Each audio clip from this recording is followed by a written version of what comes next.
Hello guys, welcome my channel. जैसा कि आप जानते हैं कि मेरा नाम श्रीकांत साहू है और आपका इस चैनल पर स्वागत है। दोस्तों, आज मैं आपके लिए बेसलाइन आकलन क्लास 6 की जो मेन पीडीएफ है, जो मेन बेसलाइन आकलन के द्वारा आपको विज्ञान सब्जेक्ट में जो क्वेश्चन एंड आंसरिंग करवाया जा रहा है, उसकी मैं फुल वीडियो लाया हूं ताकि आपको एग्जाम से रिलेटेड हर चीज़ें मिल सके, आपको इसमें फुल मार्क्स मिल सके, आपको कैसे लिखना है, कैसे इसका उत्तर देना है, किस प्रकार आपको नंबर मिलेगा, मैं सारी चीज़ें बताऊंगा।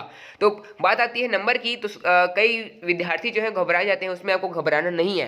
नंबर अगर 2 नंबर में पूछा गया तो 2 नंबर के हिसाब से आपको आंसर देना है, 5 नंबर पूछा गया तो 5 नंबर के हिसाब से आंसर देना है। कम शब्दों में बोला है तो कम शब्दों में आंसर देना है, उसके आधार पर आपको पूरे नंबर मिलेंगे। समय आपका 3 घंटा है, वैसे तो इसको घर में लिखना है और कई कई शालाओं में, स्कूल में भी लिखवाया जा रहा है, तो कोई नहीं, आपको कैसे लिखना है मैं आपको धीरे से बताते रहूँगा। चलिए हम बात कर लेते हैं कि खंड अ, तो इसके जो मेन खाली स्थान है मैं इसको ऐसे ही समझा देता हूँ, फिर उसके बाद मैं आपको पूरी डिटेल के साथ आगे वाला क्वेश्चन समझाऊंगा। पहला खाली स्थान में दिया गया था कि मुख्य दिशाओं की संख्या ब्लैंक्स होती है, मीन्स कितनी होती है मुख्य दिशाओं की संख्या। आप खुद जानते हैं कि मुख्य दिशाएं 4 प्रकार की होती है और इसी मुख्य दिशाओं की संख्या 4 होगी। ठीक है। सेकंड क्वेश्चन में मैं थोड़ा असक्षम हूँ, मुझसे बहुत ही कोशिश किया लेकिन मुझे नहीं मिला, कृपया आप इससे पूछें। और यही जो क्वेश्चन है मुझसे नहीं बन रहा है, आप भी मुझे बताएं कमेंट करके कि इसका क्वेश्चन है तो है क्या। पौधे से जोड़ी में निकलने वाली पत्तियों को खाली स्थान जमावट कहते हैं। मेरे हिसाब से कृत्रिम जमावट कहते हैं, मुझे अच्छे से नहीं पता, लेकिन आप मुझे बताइएगा कमेंट में करके अगर आपको पता है तो, ताकि लोगों की हेल्प हो सके। ठीक है, एक क्वेश्चन तो पूछ ही सकते हैं दोस्तों, आपका ये होमवर्क है, मान लीजिए मेरे वीडियो के थ्रू आप इसको तो पूछ ही सकते हैं। बाकी सब क्वेश्चन मैंने सॉल्यूशन किया हुआ है। ठीक है। इसके बाद थर्ड क्वेश्चन था अपना, इंद्रधनुष के अंतिम क्रम में खाली स्थान रंग होता है, मतलब लास्ट में इंद्रधनुष के कितने रंग होते हैं, लास्ट वाला। तो लास्ट वाला रंग लाल होता है और इसको आप लिख सकते हैं। फोर्थ क्वेश्चन था अपना, पूर्व दिशा की ओर चेहरा करके खड़े होने पर बाएं हाथ की ओर कौन सी दिशा पड़ेगी। तो इसको आप समझ सकते हैं, कैसे समझ सकते हैं कि जैसे कि मान लीजिए सूर्य है और हम यहाँ पर खड़े हुए हैं, ये हमारा जो पूर्व दिशा की ओर हमारा सिर है और ये बायां है। ठीक है, ये हमारा बायां हाथ है, तो पूर्व की ओर पूर्व रहेगा और पीछे के साइड पूर्व पश्चिम रहेगा, और दाएं की ओर हम देख सकते हैं कि उत्तर रहेगा, ये उत्तर, और ये इस साइड दक्षिण है। तो दाएं ओर क्या लिखेंगे हम, दाएं ओर हम लिखेंगे उत्तर। ठीक है। पूर्व की ओर खड़ा होकर हमारे दाएं हाथ में बाएं हाथ की ओर क्या पड़ेगी, तो बाएं हाथ की ओर हमें उत्तर दिशा पड़ेगी। इसके बाद अपना क्वेश्चन था कि जीतू को पूरे दिन लगातार उल्टी होती रही तथा दस्त लग रहा था, उसकी माँ को क्या करना चाहिए। बहुत ही सरल क्वेश्चन था और 3 नंबर में पूछा गया, तो आपको लिखना कैसे है मैं पहले बताता हूँ, उसके बाद लिख के समझाऊंगा। ठीक है। तो नीतू है ये, नीतू को पूरे दिन लगातार उल्टी होती रही, साथ में दस्त लग रहा है, अर्थात उसके पेट में गड़बड़ी है और पेट के समस्याओं को दूर करने के लिए तो सर्वप्रथम अगर उसकी माँ से उपचार करवाना है तो उसे पहले तो उल्टी हो रही है ये अच्छी बात है, और उसे ग्लूकोन डी पिलाना चाहिए और ओआरएस का घोल पिलाना चाहिए। क्या पिलाना चाहिए, ग्लूकोन डी और ओआरएस का घोल पिलाना चाहिए, ताकि उसका जो दस्त है अच्छा क्लीन हो जाए और उसका पेट साफ हो जाए, और साफ होने के बाद तो ऑटोमेटिकली वो ठीक हो सकता है। तो आप इसका आंसर कैसे लिखेंगे, 5वें क्वेश्चन का आंसर, नीतू को पूरे दिन लगातार उल्टी होती रही, साथ में दस्त लग रहा है, तो उसकी माँ को उसे सर्वप्रथम चिकित्सक के पास जाना चाहिए। अगर चिकित्सक वहाँ उपलब्ध नहीं है तो नीतू की माँ दुकान से जाकर ओआरएस की घोल लाकर उसे पिला दे और कुछ समय के लिए उसे आराम करने को कहे, ताकि उसका तबीयत और स्वास्थ्य जल्द ही सुधर जाए। ऐसा लिख सकते हैं आप 5 नंबर में 3 नंबर के हिसाब से, बहुत ही अच्छा आंसर रहेगा, आप इसको लिख सकते हैं। 6 क्वेश्चन था अपना, एम्बुलेंस वाहन के आगे की ओर एम्बुलेंस शब्द उल्टे अक्षरों में क्यों लिखा जाता है। क्यों लिखा जाता है दोस्तों, ताकि जो पृष्ठ है जब देखिएगा कांच में अगर हम लोग उल्टा लिखेंगे तो सामने साइड सीधा दिखे, क्योंकि दूसरे को अगर सीधा दिखेगा तभी जो है इफेक्ट पड़ेगा। तो क्यों लिखा जाता है इसका आंसर, ताकि वो सामने वाले को सीधा पड़े। कैसे लिखेंगे आप इसको, इसका आंसर, एम्बुलेंस वाहन के आगे की ओर एम्बुलेंस शब्द उल्टे अक्षरों में क्यों इसलिए लिखा जाता है ताकि एम्बुलेंस शब्द सामने वाले को सीधा दिखे।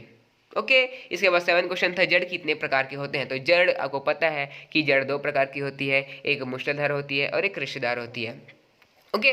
मूसलाधार अर्थात जो जिसमें बहुत कम होते हैं, जैसे कि आप मान सकते हैं जैसे कि खेत में रहते हैं ना धान के पौधे, है ना, तो बहुत ही कम रहते हैं, उसको ऐसे उखाड़ेंगे तो उखड़ जाता है, तो ये मूसलाधार होती है। और जो बहुत बड़े बरगद है, आम है, इन सब में रेशेदार वृक्ष पाया जाता है। तो ये जिनमें बहुत सारे रेसा रेसा रहता है, बहुत सारे रहते हैं, उसको रेशेदार बोलते हैं। तो इसको पढ़ लेते हैं।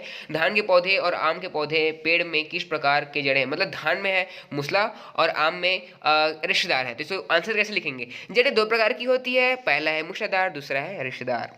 फिर उसके बाद लिखेंगे धान के पौधे में मूसलाधार जड़ पाई जाती है, और जबकि आम के पौधे में रेशेदार जड़ पाई जाती है। ऐसे लिखेंगे आप। इसके बाद नेक्स्ट क्वेश्चन था अपना एट्थ में दिया गया है, यदि किसी व्यक्ति को मलेरिया हो जाए तो उसे क्या करना चाहिए। तो दोस्तों इसको 5 नंबर पे लिखना है, तो 5 नंबर पे आप कैसे लिखेंगे?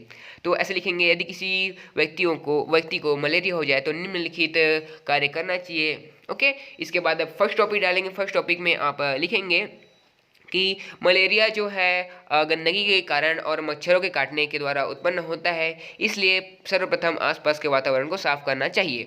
ये पहला हो गया। वातावरण साफ करेंगे ना, तब तो पानी वानी नहीं रहेगा और ऐसा करके क्लीन हो जाएगा। ठीक है।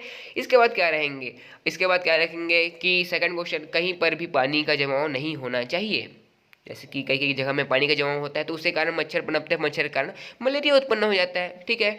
और इसके बाद थर्ड आप लिख सकते हैं कि इससे हमें इसको फल खिलाना चाहिए। अगर किसी व्यक्ति को मलेरिया होता है तो उसे सेब के फल खिलाना चाहिए। सेब बहुत ही अच्छा कारगर होता है मलेरिया के लिए।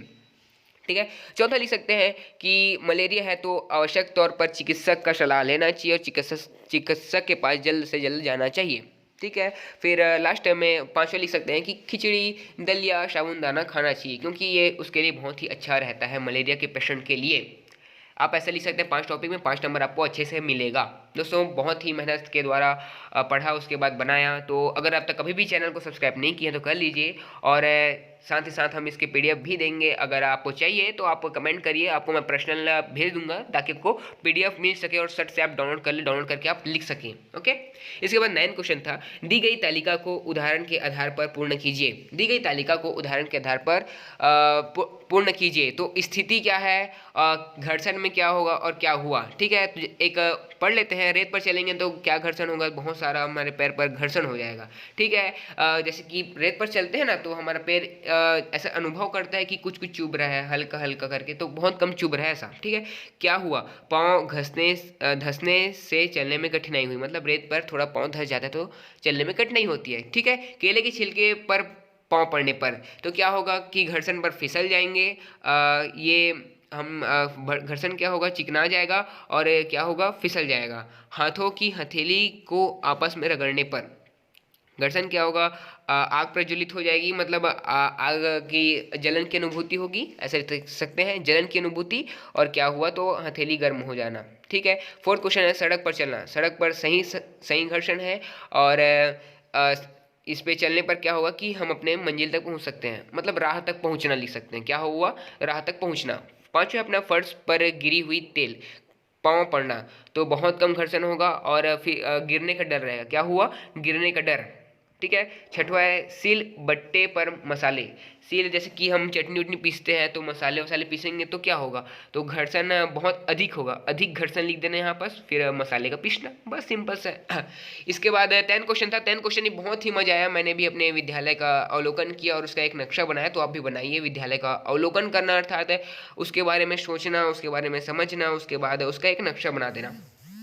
इसके बाद था 11th, जल के 2 स्रोतों के नाम लिखिए। जल के 2 स्रोत के नाम लिख सकते हैं, जैसे कि कुआं है और है नल है, बस और क्या चाहिए, कुआं है, नल है, बोर है, बस इतना लिख सकते हैं। नहर है, बहुत सारे लिख सकते हैं, 2 बोले तो 2 ही लिखिए, ज़्यादा मत लिखिए। इसके बाद 12 क्वेश्चन था, माँ से संबंधित 2 रिश्ते के नाम लिखिए। माँ से संबंधित 2 रिश्ते, एक तो बेटा होता है और एक तो बेटी होता है। क्या होता है, एक तो बेटा होता है, एक तो बेटी होता है, एक तो पुत्र होता है, एक तो पुत्री होता है। तो आप पुत्र पुत्री लिख सकते हैं। माँ से संबंधित पुत्र और पुत्री इनकी रिश्ते हैं। ओके। इसके बाद 13वां क्वेश्चन था, गाय, बकरी तथा भेड़ से हमें क्या क्या चीज़ें प्राप्त होती है, लिखिए। तो गाय से हमें क्या प्राप्त होती है, गाय से हमें दूध, दही एवं घी प्राप्त होती है, साथ साथ गोबर भी प्राप्त होती है। बकरी से हमें क्या प्राप्त होती है? बकरी से, कई बकरियों से हमें ऊन प्राप्त होता है और दूध भी प्राप्त होता है इससे। भेड़ से क्या प्राप्त होती है? भेड़ से हमें ऊन और दूध प्राप्त होता है, ठीक है, और घी भी प्राप्त होता है बकरी से दोस्तों, ठीक है। 14 क्वेश्चन था, हम अपने आसपास देखते हैं कि कुछ पौधे बहुत तेजी से वृद्धि करते हैं तथा कुछ धीमी गति से, इसका क्या कारण हो सकता है? तो इसके दो कारण हो सकते हैं दोस्तों, कि जैसे कि आप कोई बड़ा वृक्ष है तो वो जल्दी ही बढ़ता है, और जो छोटा वृक्ष है वो छोटा ही धीरे धीरे बढ़ता है। और इसका एक और कारण हो सकता है कि किसी भी पौधे को अगर उपयुक्त मात्रा में रोशनी और जल का पहुंचना ही एक दूसरा कारण है। अगर जल और प्रकाश अच्छे से नहीं पहुंचता है तो उसकी वृद्धि भी कम होती है। दो कारण है, दो कारण आप लिख सकते हैं बड़े बड़ा करके। इससे 15वां क्वेश्चन था, अपने पसंद की गंध वाले दो फूलों के नाम लिखे। तो मुझे तो भाई मुझे तो एक तो गुलाब पसंद है और एक जैस्मीन पसंद है, ठीक है। इसके बाद आप जो भी लिखना चाहें आप लिख सकते हैं, गेंदा है, गुलाब है, और भी बहुत सारे पौधे हैं जिसको आप लिख सकते हैं, मंदार है, बहुत सारी चीज़ें हैं। 16 क्वेश्चन था, सुबह दोपहर शाम को आप परछाई का आकार कैसा होगा? बहुत ही सरल क्वेश्चन था। और इसको कैसे लिखना है, जैसे कि अभी आप सुबह कर आप अनुभव करेंगे तो हमारा जो परछाई का आकार है वो साधारण रहता है। जैसे कि सुबह के टाइम पे परछाई का आकार हमारे ही आकार जितना रहता है, ठीक है। और दोपहर के टाइम कैसा रहता है? दोपहर के टाइम हमारे आकार से छोटा हो जाता है, परछाई बहुत कम दिखता है, कई बार दिखता भी नहीं है। क्या कैसे लिखेंगे? सुबह के समय में हमारा परछाई का आकार हमारे जितना रहता है। दूसरा में लिखेंगे, दोपहर के समय में हमारे परछाई का आकार हमसे कम हो जाता है, और शाम के समय में हमारा परछाई का आकार हमसे 3 गुना अधिक हो जाता है। ऐसा आप लिखेंगे। 17वां क्वेश्चन था, बगीचा, सड़क किनारे तथा खेल के मैदान की मिट्टी में बीज डालने पर पौधा किसमें जल्दी उगेगा? बगीचा में डालेंगे तो जल्दी उगेगा, सड़क के किनारे में डालेंगे या फिर खेल के मैदान में? तो आपको पता ही है कि अगर बगीचा में डालेंगे तो बहुत ही जल्दी बीज उगेगा, क्योंकि यहाँ पर बहुत सारे फास्फोरस, पोटेशियम, मैग्नीशियम पाई जाती है, जिसके कारण यहाँ पर से बहुत ही जल्दी बगीचा में ये उगेगा। सड़क के किनारे क्या है? सड़क के किनारे अगर उग भी जाएगा तो नष्ट होने की खतरा रहेगी। खेल के मैदान में क्या है? खेल के मैदान में उग तो जाएगा लेकिन थोड़ा समय लगेगा। आप ऐसा करके लिख सकते हैं। बहुत ही अच्छा क्वेश्चन था और बहुत ही मज़ा है इसको बनाने में। और थैंक यू वेरी मच दोस्तों इस वीडियो को देखने के लिए। फिर मिलते हैं नेक्स्ट वीडियो पे, तब तक के लिए टाटा बाय बाय, जय हिंद।